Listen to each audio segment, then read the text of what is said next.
Subscribe कीजिए हमारे channel को और बेल आइकन को प्रेस कीजिए जिससे आपको हमारी न्यू वीडियो की नोटिफिकेशन मिलती रहेगी। इसलिए अपने माँ बाप को मरने के बाद ऐसी लावारिस मत छोड़ा करो, उनके लिए इसाले सवाब करते रहो। सरकार अलैहिस्सलाम ने फरमाया नफिल नमाजें पढ़ के उनको इसाले सवाब करो, सदका देकर उनको इसाले सवाब करो। मगर वो लोग जो बेचारे जीते जी माँ बाप के नहीं होते, वो मरने के बाद क्या होंगे?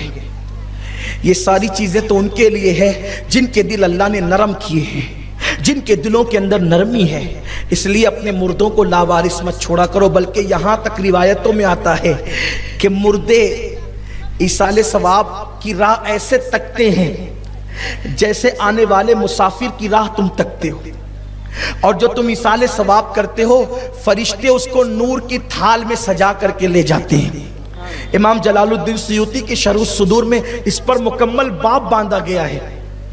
बल्कि एक वाक़या उन्होंने ये भी नकल किया है कि एक बुजुर्ग ने ख्वाब देखा कि कब्रिस्तान के अंदर, वो कब्रिस्तान में थे, वहीं ख्वाब देखा कि कब्रिस्तान के अंदर से मुर्दे निकल रहे हैं और फरिश्ते नूर के थाल ला करके उनको तकसीम कर रहे हैं। तो उन्होंने पूछा कि क्या क़यामत आ गई? का क़यामत नहीं आई, बल्कि इस कब्रिस्तान में जो मुर्दे लेटे हुए हैं उनके किसी रिश्तेदार ने इनको इसाले सवाब किया तो नूर के थाल में सजा करके इनको पेश किया जा रहा है। तो ये बहुत अजीम सी बात है।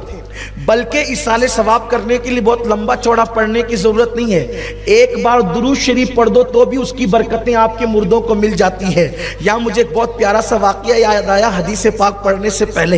एक मर्तबा का वाकया है, एक खातून की एकलौती बेटी थी, उसका इंतकाल हो गया। उसके इंतकाल के बाद वो खातून बड़ी याद करती थी अपनी बेटी को, परेशान रहती थी। एक मर्तबा जो है वो हजरत सैयदना बायजीद बुस्तामी रहमतुल्लाह अलैह की बारगाह में गई और जाने के बाद अर्ज कर लगी, ऐ सुल्तानुल आरिफीन, मेरी बेटी का इंतकाल हो गया है, मेरी बेटी दुनिया से कूच कर गई है, मेरी बेटी किस हालत में है, मैं परेशान हूं कि मैं उसको देखूं तो सही हूं किस हालत में है। उस बुजुर्ग ने एक अमल बताया, तुम ये जा करके अमल करो, इंशाअल्लाह तुम्हारी बेटी तुम्हारे ख्वाब में आकर बताएगी कि वो किस हालत में है। फिर उसने वो अमल किया, वजीफा पढ़ा, और वजीफा पढ़ने के बाद फिर क्या हुआ कि वो सो गई। तो उसने ख्वाब में क्या देखा कि उसकी बेटी जो है वो जहन्नम के अजाब में मुब्तला है, डामर का लिबास उसको पहनाया गया है, उसके गले में तोक है और वो चीख और चिल्ला रही है।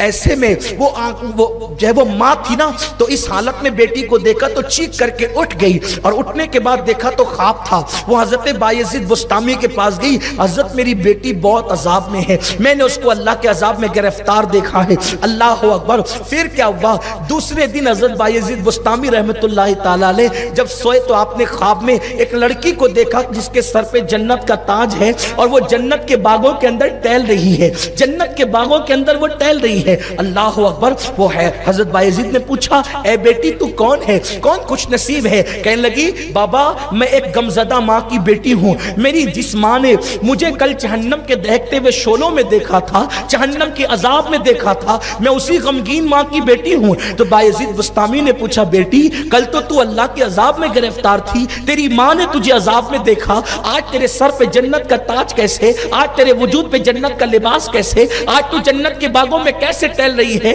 तो उस बच्ची ने कहा, बाबा असल में बात यह है कि जिस कब्रिस्तान में मेरी कब्र है, जिस कब्रिस्तान में मेरी कब्र है, उस कब्रिस्तान से एक आशिक रसूल गुजरा और उसने चलते चलते मुस्तफा जाने रहमत पर इश्क और मोहब्बत में डूब करके एक बार दुरूद पढ़ा, और उस दुरूद का इसाले सवाब सारी कब्र वालों को कर दिया। तो उस दुरूद की बरकत से अल्लाह ने सारी कब्रों से अजाब उठा लिया। ये बात है। और एक बात आपसे कहता हूं, देखिए जो हमारे दुनिया के पढ़े लिखे लोग हैं ना, वो समझते नहीं, लेकिन कुछ बातें वो भी कहते हैं कभी कभी, मगर समझते नहीं है।